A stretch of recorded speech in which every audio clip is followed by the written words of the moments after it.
سعيدا كن فريدا عش بفخر في الحياة لا تبالي فالمعالي بالتحدي لا سواه كن سعيدا كن فريدا عش بفخر في الحياة سنغافور waa dawlad aad u yar سنغافور waa tuulo dawlad maaha waa tuulo waa 24 kilomitir baan u malaynaya square meelaha yani waxa laga yaabaa fadhiga Hargeysa inay ka weynti سنغافور haddana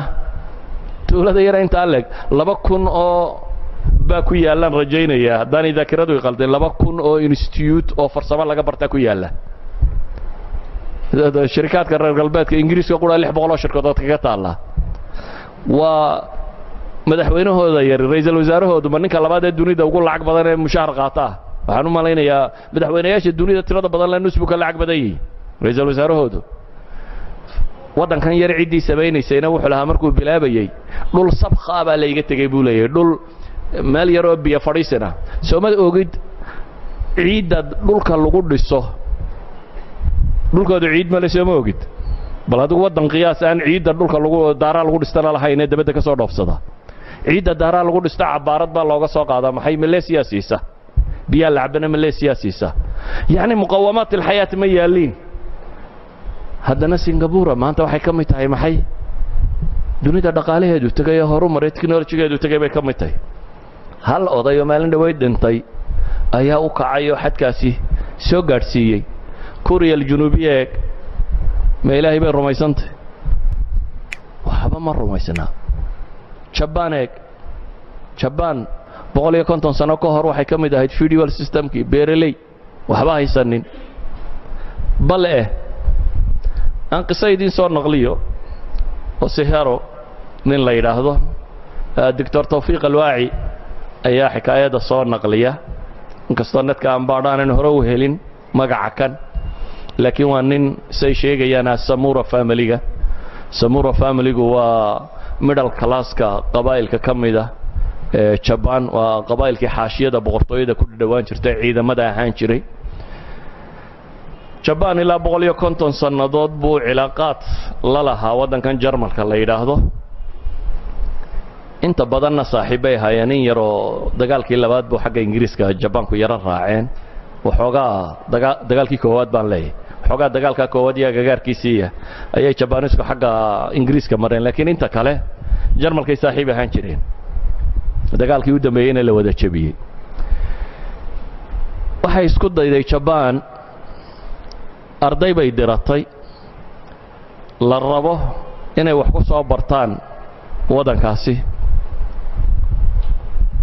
ninkan magacan leba kamid ahaa baa la yiraahdaa Hamburg University buu tagay waxbarasho bilaabay waa group arday oo la soo diray waxaana loo soo diray aqoonta Germany in la soo raro Germany-na waa meelihii galbeedka hogaaminayay technology-giisa sideedaba technology-gu meelaha ugu badan oo ku faafay wadanka Jarmal baa ahaan jiray wuxuu leeyahay ardayga kani markaan master qaatay oo auto mechanics buu dhigtaa الميكانيكا markaan theory-yadii iyo bookskii iyo wixii ayay macmal bana geey waayeen buu yiri theory ma loo dhigaa nadariyaad jaamacad iyo book iyo drawing iyo waxun bana lagu wadaa buu yiri meel farsamaba waan arki waayay anna waxa iga go'an buu leeyahay inaan wadankii horumariyo wadankana buuga ku horumarimaayo saan yeelo waa inuu tala kala keenaa maalintii dambe ayaa waxaan arkay buu meel macrada oo injiino muharrak injiinaya talyaaniga lagu iibinayo 2 horsepower dabeetana injiin baan baabayacayo mushaharkayga oo dhan buu la qiimo noqday buu yiri hal injiina baan mushaharkiisa siista habadii injiinka ahayd anigoo ku faraxsan oo qaadi karayla ayaan gurigayga la tagay buu yiri waxaan idhi buu kani waa modelka haddaan ku guulaysto waxa kalena waan ku guulaysan doonaa injiinkii buu miiska saartay halkan rafkaan kala soo daadegay buu wixii buug lagu akhriyo jiray iyo wixii sawiro injiinka warrabiyo wixii oo dhan waxaan ku tala galay buu yiri injiinkaasi inaan furfuro bool kasta iyo bir kasta meel dhigo bir kasta sawiro sideeda u dhigo kala wada daadiyo kadibna aan dib isugu wada celin karo dabeetana aan mar kale ka shaqaysiin karo si xirfadi ku jirto xabad walba u sawiray mid walba meel u dhigay waday 3 maalmood bay igu qaadatay uu yiri inaan kala wada furfuro oo dabeetana dib u xidhxidho oo dabeetana kiciyo injiinkii waxaan ku guuleystay buu yiri inuu kaco aad baan u farxay buu yiri marka kaahinkii watay yani dhaqanka iyo hidaaya waxoodan in la ilaaliyo inagu intaynu diraan bay lumaane kuwan la diray waxay iyagu Japan ku dartay kaahin xataa dhaqanka iyo diinta iyo waxaan u ilaaliyo la socda kaahinkii baan u yimi buu yiri waxaan idhi buu yiri maanta waa soo guuleystay maxaad samayso waxaan idhi buu yiri waxaan soo furfuray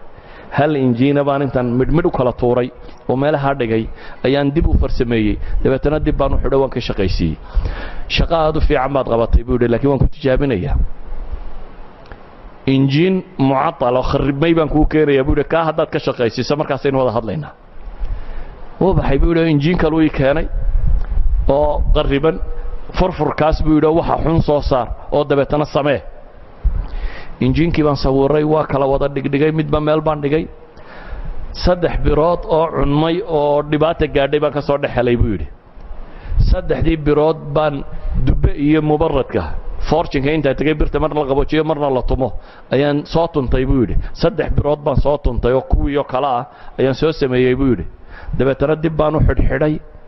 isna waan ka shaqaysiyay tanna 10 cashay ugu qaadatay buu yiri maalmaha uu shaqaynay wuxuu leeyahay hal mara baan wax cunaa in yarna waan seexdaa inta kalena baan kuma dul fadhiyaa 10 maalmood bay tanna igu qaadatay buu yiri inaan dhameeyo iyana waan dhameeyay dabeetana waxaan idhi buu yiri waxa la yiri buu yiri master degree baad qaadatay waxaad gashaa doctorate professorkayga sii wad buu yiri may doctorka dooni maayo baan idhi buu yiri Japan baa isugaysa Japan si aan wax uga noqdo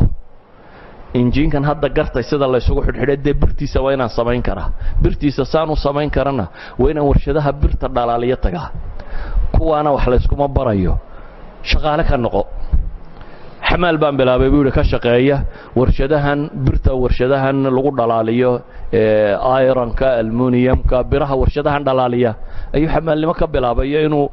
cumaalintan dhuxusha ku gurtiyo waxaan inuu noqdo ka shaqeeyo 8 sanadood buu waxa waday oo uu baranayay sida birta loo dhalaaliyo dhagaxa inta la soo qodo sida loo kala dhalaalin karo bir loo kadib uu noqday Nagasaki buu tagay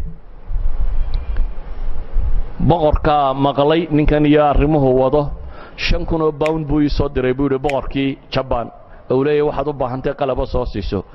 qalabkii warshad kaamil baan soo siistay buu yiri waxaan ku qaadabaan waay mushaharkaygii baan hadana uga dhigay buu yiri nooli dabeetana qalabkiisii buu la yimi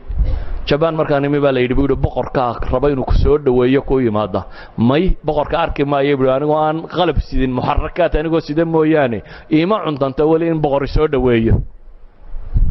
warshadiisii yarayd buu rakibtay fortune-kiisii iyo birihiisii buu dhalaaliyay wixiisii buu waday muddo kadib 9 sanadood markuu rafanayay waqti ku dhadhow say sheegayaan ayuu wuxuu soo saaray injiinadii koowaad muddo markuu rafanayo ma 9 injiin buu soo saaray isagoo 9 injiin wata buu boqorkiisii la kulmay waxay dhahdaan waa gaalkani waa ninkii bilaabay ama raggii tiirarka u taagay industrialka maanta ay leedahay maxay Japan ay leedahay Japan reer galbeed intay u yimaadeen uguma deeq cilmiga loo wada reer miyiga Tiiniya beerahan ka kaalayo technology-ga barta cid kuma oran laakiin iyaga u dhididay maxaan tan uga jeedaa qofka han kale waxa uu rabo uu xaqiijin karaa qofku hadduu han leeyahay ولذلك بقى إلهي القرآن كوحينا ليه سيقول النبي صلى الله عليه وسلم فاصبر كما صبر أولو العزم من الرسل بقى النبي قال والصبر يعني إنه لا شو عقبات بيلا هذه مركب كلها هم بعض يالنيسا معناه ما هو واحد قبطة بريح أنت هذا رقاقضون إنه يسوب وذي يسوي حقاق يسمعها 1000 مشكلة بقى كاهر إيمانية أنت أصو عرقلضات بقى إيمانيسا لكن صومالي دي هوري محي ورنشيرين وحي محي رقنا وقعه ربنا أقبله والربوبان يعني حتى أنك الريربية جاء الصوماليات وحو الرميسنا ninka waxaan ninka la yiraahdo haduu rabbigi ka hashado inaan mustaxiil jirin saas oo raamaysanaa yani inuu xaqiijin karo waxa uu doonayo inuu han leeyo waxan uu guntaday baa muhiima ilaahay saasi daraadeed nabigiisa wuxuu ku leeyahay fasbir kama sabara ulul azmi min ar-rusul usabir siday u sabreen ulul azmiga rusushu waxa quraanku ina baraya inaynan meelaha hoose joogin ee maxaa layna yidhi waj'alna lilmuttaqiina imaaman waj'alna min almuttaqiin ma hada waj'alna lilmuttaqiina ilaahu kuwa ilaahay ka cabsada imaam nooga dhig hormoodka naga dhig weeyaan gadaasha kuwa haysta ilaahu naga dhigine ahlu taqwa hormoodkiisa ilaahu kuwa naga dhig ilaahay wuxuu ina leeyahay fastabiqul khayraat fastabiqu baratama baa la leeyahay u baratama maxay khayraadka Singapore waa dawlad aad u yar Singapore waa tuulo dawlad ma waa tuulo هنيئا آل قرآني حفظتم آية رحمة